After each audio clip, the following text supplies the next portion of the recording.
So I'm really excited to have Dr. Emma here today, and I'm going to share a little bit about her amazing work. So Dr. Emma Farr Rawlings, she's an author, she's a psychotherapist, a master certified coach, an eco-social activist, a humanitarian, an advocate for children. Emma works to raise awareness that children are born with innate wisdom. She helps parents and teachers cultivate their own inner child, so in turn, they can raise and treat the children in their lives with respect. Emma believes that by investing in the divinity in all children, we create a healthier earth and a healthier humanity. From her decades of working with clients of all ages and advising eco-leaders, she knows that for real positive solutions to happen, we must focus on new technologies and raising awareness of our divine child simultaneously. Such themes are portrayed in her book, The Divine Child, Your Soul's Inner Voice, which we will also talk about today. So I'm really excited to have you here, Dr. Emma. So let's jump right into it because we have so much to talk about and we have so many questions. Okay. First, I'd just like to thank you, Day, for helping educate parents and teachers and helping children around the world. I really appreciate that. Thank you. It's an honor to be here. So it's an honor as well to have you. Yeah. So for those of you who are not familiar with the term twice exceptional, the term twice exceptional is used to describe any individual who has high abilities or high intelligence, and they simultaneously experience learning challenges or social and emotional challenges. So, Emma, as you know, I work with twice exceptional children, and that's my favorite population to work with. Even though I like working with all children, I really enjoy working with twice exceptional children because maybe because of my own learning challenges when growing up, I can really understand what they go through when they're dealing with learning challenges getting in the way of their learning and social and emotional challenges. So it made me really happy when I was reading your book and I noticed that you were diagnosed with dyslexia, and you also mentioned that you had a high IQ growing up. Right. So I was really excited to see that in the book. So I wanted to see if you have any advice for any twice exceptional child or any child who might not feel very intelligent because there are things getting in their way and preventing them from reaching their full potential. If you have any advice for these children, and maybe share a little bit about your experience when growing up with a learning disability. Yes, definitely. So honestly, with all my experience in psychology and coaching, obviously I knew about diagnoses, but I had never heard of this also, just to be really honest with you. Mm-hmm. And I think it's huge. I think there should be a huge wave taking over the world explaining this. And I felt huge relief. And I thought, oh, if I just would have known this growing up. So I'm older, I'm in my 60s. So when I was younger, I was not diagnosed really with dyslexia.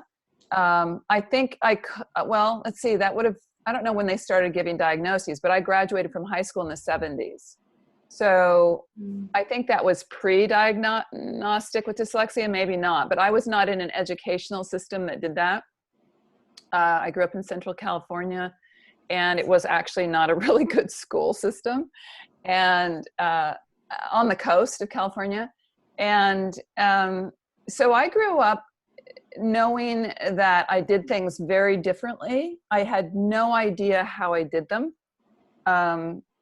Like I just knew I would look at something and I didn't do it the way the teacher said to do it. I just did it differently. I don't know what I called on. Sometimes I thought I was like, praying to God and calling on intuition and, magic. I called on magic. I called on Bewitched a lot. I don't know if you probably don't even know Bewitched, but I called on. Oh, you do? I remember, yeah. Yeah. So I called on Bewitched to sit next to me and answer my questions. And you know, that's what I did, especially with math. That's where it really showed up for me, was in math. Sometimes, not all the time. And my mom knew something was very different with me. So I didn't discover I was dyslexic until the late 80s, when I was in a car accident and I had a coma. And but I knew from working with, you know, studying psychology, I knew about dyslexia at that point. And as I read it, I self-diagnosed myself, basically. I was like, well, yeah, I'm that. But I didn't have an official diagnosis. And so I told the doctor testing me, I said, you know, I think I'm dyslexic, but, you know, I don't know. And I don't know if you're going to be able to tweeze out the coma from this dyslexia. Honestly, I didn't. And it was an insurance, a car. And I was trying to be fair in the situation, because I thought, you know, I don't know. My brain's just really different. And so I went through 2 days of testing. He was like, oh my God, you are like one of those really, really, really strange canaries out there. And that's what he called me. And he said, you're very dyslexic. And again, with a high IQ. So I did, obviously I compensated. But I grew up feeling I knew I was smart, but I also felt very stupid. I think I wrote that in my book. I don't know if those were the exact words. And it was a weird combination. It was like, yes, and you know, I don't know what's going to come out of my mouth. It may come out backwards. It may come out, I mean, honestly, and there's actually some beauty in that, because I just learned to show up, basically. You just have to be yourself, because you can't, like, you know, if I had to do a PowerPoint or something like that, which thank God I got out of all of my life, I would have messed it up, because I wouldn't have been able to follow the instructions or whatever it is. So I always kind of shoot from the hip. Like, I've taught classes, and my best way is being spontaneous. That's the only way I really know how to do it. If I try to prepare, the memory's not there, you know. So, you know, so for parents, I would say that, and my mom, thank goodness, was very accepting. She never labeled me. When I was younger, I think it was 5th or 6th grade, I was given an IQ test. So I knew I was smart, because they, you know, whatever, they flagged me out and knew, but they actually then put me in with like people that were really, really not smart. Mm-hmm. So it was a weird, and that seemed, I don't know in terms of time, how long that went on for, but, you know, I would be called out of the class to go to this special class. And it was very confusing, because I knew I was the only one like me, and I didn't know why I was going. And I thought, man, I must be really not okay. And so that, in my mind, it seemed to last maybe 2 months. I don't know. But then somehow they pulled me out of that class, which was good, actually, because I don't know, it was a very strange experience going through that. So maybe my mom picked up on it. I don't know, or teachers picked up on it. That wasn't the right thing. But I would say for parents, my mom was unbelievably accepting. She didn't even know to label me, but she didn't make me wrong. But she didn't know also what was going on. So it wasn't like she knew to get me a tutor or anything like that. So, but I think the unconditional acceptance just gave me room to be myself. So I would say that's like the bottom line for parents, honestly. Thank you for that answer. I really appreciate that. And I love what you said about really just showing up. And it sounds like that's the best way to do it, right? Like, if we have a different brain, all we can do is just show up and be ourselves. So thank you for that. I really appreciate that. Yeah. You also mentioned that you always wondered if, because your brain was different, that maybe you had developed some extra abilities or some abilities that helped you survive in the world and be in the world. And maybe other people who didn't have learning challenges didn't develop those extra abilities. So I'll always wonder about the same. But you also mentioned psychic abilities, which was really interesting for me. And I wanted to see if you can share a little bit about what you mean by psychic abilities. So families that might be just tuning in, they might understand where you're coming from. And also if you can share a little bit about the studies that were done at UCLA, where you participated and they used a Kirlian camera. Photography. Yes, I would love to hear about Sure. that. Sure. So, you know, I didn't know I was psychic or different really until I think my mom, and I think I was 11 or 12, when my mom brought out an article at the dinner table and shared about people seeing auras, is what it was. And, you know, and I said, well, that's not so different because, you know, I didn't even know. I mean, I had seen them. It wasn't different. I saw them all the time. Sometimes I didn't, but for the most part, I saw auras or colors around people's bodies. So, and then somehow at the dinner table went out and she said, well, no, you know, I don't see them. And I'm like, so that's actually when I first started to feel really, really different. I mean, I already had the education thing going on, but then I was like, oh, this is, I don't know. It was startling to me, actually. It was a game changer. Like, I didn't even know what to do with it, really, honestly.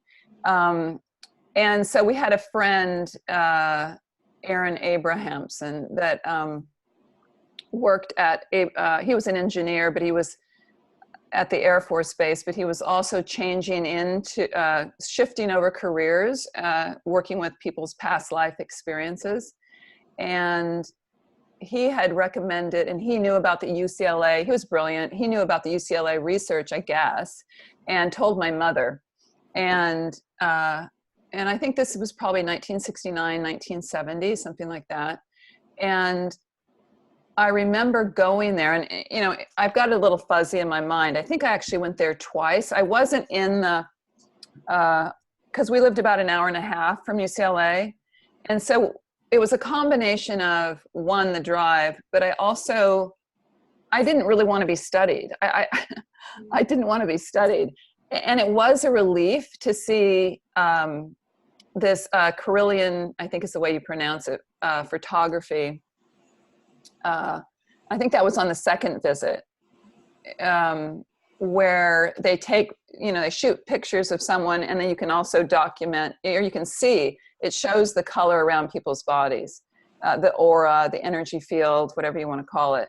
And so that was a relief because it actually was exactly what I saw. And, but I think if I would have been 16 or 17 or 18, I would have been all in, but I was younger. And I was just like, you know, and I remember the woman, I think her last name was Moss.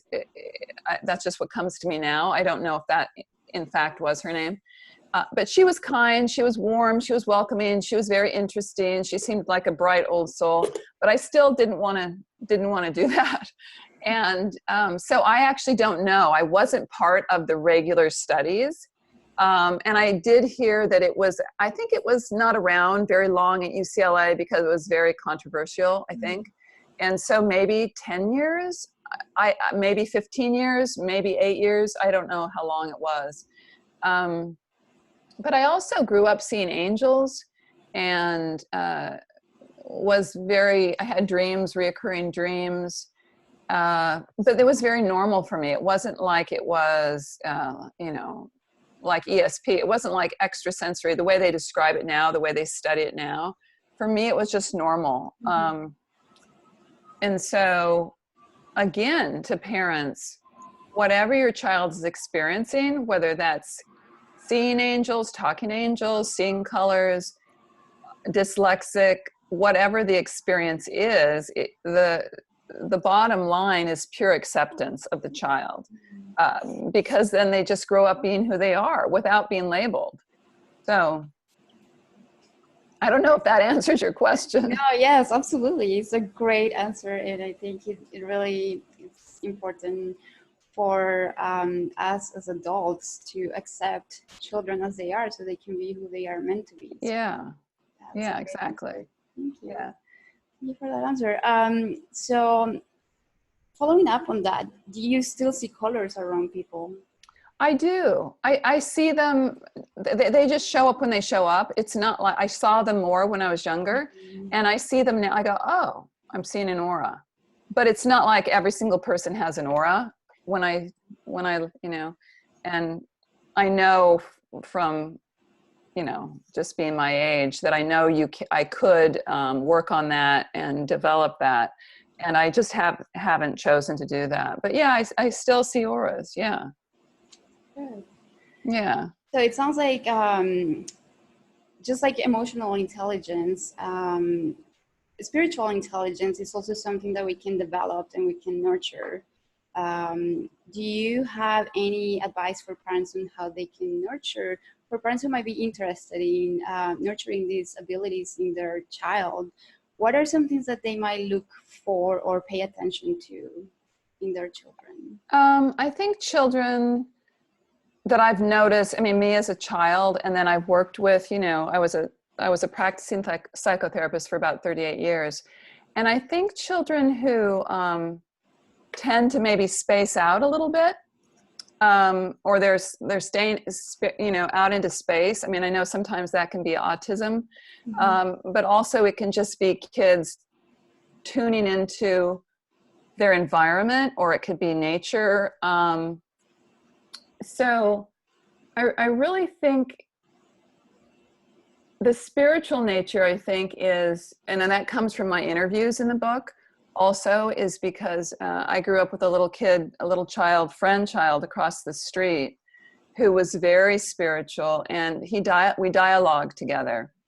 And I think he picked up on that I was spiritual, or he knew me. He recognized my eyes from the spirit house. And so that led me to interview children around the world, kind of demonstrating that all children have wisdom, all children have a spiritual core, and I believe divinity when they're born.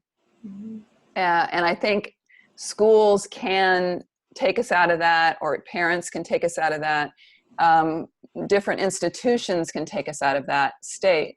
And so I really think that simple breathing techniques, very, very gentle, a little bit of mindfulness techniques with children, they're very open to it.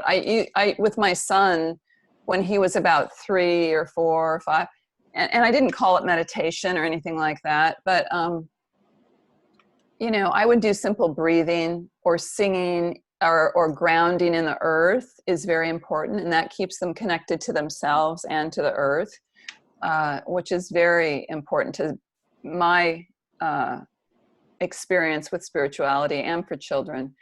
I'm trying to think of other things. I would also, with children in my practice and with my son, use colors a lot, especially if he came, like if he was older, like 6, you know, like 7 or 8 or 9, and he was upset from school, or I don't know, something happened, I would have him name the color and put it inside his body, and because that's where he felt it, usually in his stomach or wherever he felt it, and then breathe it out and replace it with like a gold or a warm light. And then it was a very calm, and then he kind of returned to his center. He returned to his spiritual state, and he still does that now, and he's almost 30 years old. And so that's been a really good tool, I think. Really simple techniques like that. Nothing overwhelming, nothing, you know, you don't want to teach them too much, because I think they already know. And so it's more honoring what they know already, their divinity, I think is the key, really. And the breath kind of teaches them to stay in the moment. Yes. Yeah. Thank you for that answer. I love that. That's beautiful that your son was able to use that even after being an adult, and remember that is so important. Yeah. Yeah. Since you're talking about grounding to the earth, I'd like to shift to other questions that are related to healing the planet. Mm-hmm. So I know that you are working in a really important project right now, and I won't ask you about it, but It says that you are working on a project which aims to transform life for the betterment of all life on this planet. Mm-hmm. So sounds like a massive undertaking. And I wanted to ask you, for those of us who are working towards something or a mission that seems to be bigger than ourselves, what's something that we can do, or what are some practices or strategies that we can use to deal with that overwhelm and that feeling of urgency, while also taking care of our own needs and making sure that it's sustainable for us? So what are some practices that have helped you? Yeah. Well, I would again say the breath and breathing and meditation is like key. And because that keeps us present and keeps, the oxygen also going. It's a combo of calmness and centeredness and oxygen, especially if you're feeling overwhelmed. Mm-hmm. And the situation is overwhelming, actually, especially I think for youth, more so. I think you guys see it more clearly than we do, just because I think that's evolution. And I also think grounding. I mean, I'm sure I have a feeling you've heard of, I think they call it forest baths or tree baths. Yeah. Yeah. Or just sticking your feet in the ground. Yeah. Go out into the park, wherever you are, and just stick your feet in the ground for at least 30 minutes or an hour. And then also, going in and having a visual image of your little child within, whatever age it is. It could be age 6. It could be whatever age is feeling kind of overwhelmed. Usually it's connected to the inner child, not necessarily the divine child, because I think the divine child stays connected, but it's more the wounded inner child that can get more stressed easily. And so if you can imagine holding the inner child, the one that's afraid or overwhelmed or stressed or afraid of what's going to happen if we don't heal the planet or make changes quickly. Mm-hmm.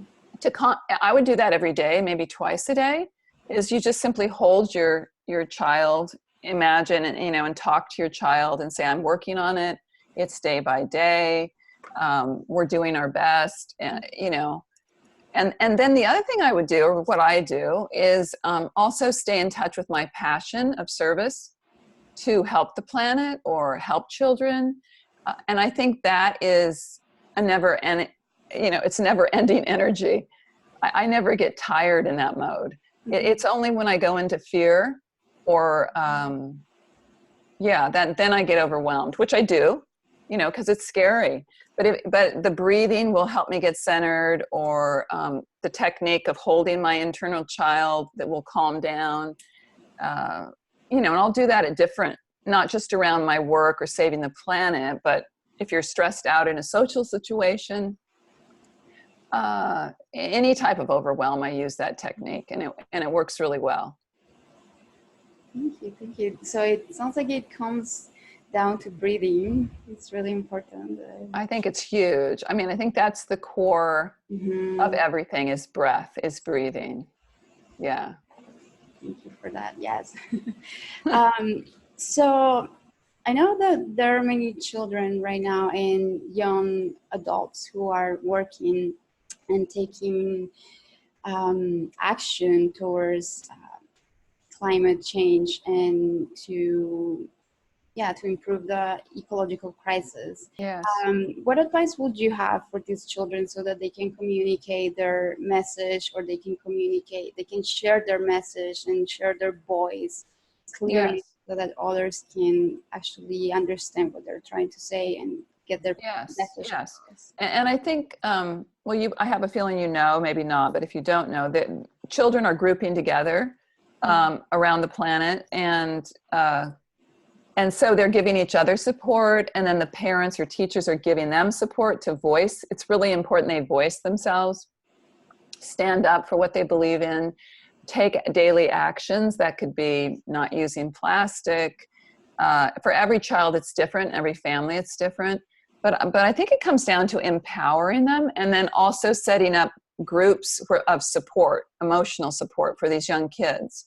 I think is essential. And they seem to be doing that, but I know they're it's just starting, you know, I don't know, 5 years, 6 years, 10 years. But if it could go on in every classroom worldwide would be, I think that's what we need. I think that would help change the planet even quicker, to empower them. So what advice would you have for teachers, maybe for those children who are striking and skipping school because they want to disrupt the system? So that, what advice would you have to teachers who might, Not support that. Yeah, exactly. I would say for them to do their research and read the science, Yes. and support these kids, and empower these kids and help them to be teachers within the class, within their peer groups, give them real roles. Because usually the leaders or the kids that are standing out can teach at that point or can empower other students. So to me, it's also educating the teachers. A lot of teachers are aware, but then there's a lot of teachers that aren't aware. So I would have educational systems in place for the teachers to become aware of why these kids are doing this, and then to support the children. Absolutely. Yeah. Thank you for sharing. Yeah. And in terms of what we can do as individuals to help heal the planet, what are some small actions? And I know at this point, maybe small actions won't really do much, but what are some things that we can do to support our planet and to be better stewards of the earth right now? Yeah, I think that is different for every family, every child. For them to, one, get educated, and whether it's turning off the lights, I mean, that seems really simple, but it paying attention, watering less, the not watering the grass. I'm looking out right now, and there's my dear friend picking up the garbage on the path. Seriously, there he is. And he's probably 65, but, or actually he's probably 85, but he's in good health because he's been doing this every day for about 40 years. And there he is as we talk. But it's simple things like that. Picking up the litter, not littering, plastic, we don't use plastic anymore. And it actually, I was talking to a girlfriend yesterday, and I consider myself pretty conscious. I do, but I forget sometimes. And so we don't use plastic. That seems really simple, but it's not, because there's so much plastic all over the place. So it really takes consciousness, remembering, and then now we need to go from just plastics, which is really minor. Like we should have never invented plastics. I mean, the whole thing is crazy. Mm-hmm. So, we don't use any toxins, cleaners around the house. We don't use chemicals on our plants. We don't use for our weeds. I mean, it's looking around and doing the smallest things, I think, matter. I also think really taking care of ourselves, like the breath, like meditation, and not burning out, then helps us take care of the planet. So I would say it's a combination of doing these really important changes in our environment, but little changes, because I think they add up, but then staying with our breath, staying with our, which I talk about that in the book, which is like it's the golden key, which keeps us in the present, which then helps us take care of our environment. It keeps us awake. Otherwise, I think we go into this slumber. I do too. I do too. And so we all do. We just have to keep coming back to the present so we can take care of the planet. So I hope that helps. I don't know if that's the... Yes, that's beautiful. Thank you so much for bringing that back again to breathing and staying centered and coming back to the present moment, which was actually my last question for you. In your book, I really loved what you said about the golden key. And you said that it's pure love and pure presence. So how can we tap into that pure presence more? And besides the breath, how can we be more present? What are some things that we can do to go back to come back to ourselves and be more present. Yeah, yeah. So I think besides the breath, other things I use are if I get triggered. So being triggered is I'm using that as a wake up tool for me. So if I get triggered, if I get angry, or if I get judgmental, or if I get unkind suddenly, I notice myself like, wow, where did that come from? So it's those human moments of unconsciousness. I'm working with myself to not just with the breath. The breath helps bring me back into awareness, but I also go, compassion or love or kindness or service or whatever those affirmational words are that bring us more present. Mm-hmm. I really am working more with that, and I have with my clients or different people I advise, and that seems to, so you're not only just bringing yourself back to the breath, but then you're bringing yourself back to your mission, and that could be helping the planet, or that could be self-care in the moment. It as long as you're in the moment, it's going to keep changing. Mm-hmm. And the other one I do too, it's kind of a very simple one, is, it's very simple. I could either go up or down here. Really simple. Like, whether you talk about frequency or vibration, however you want, or I just see it as up or down, like plus or minus.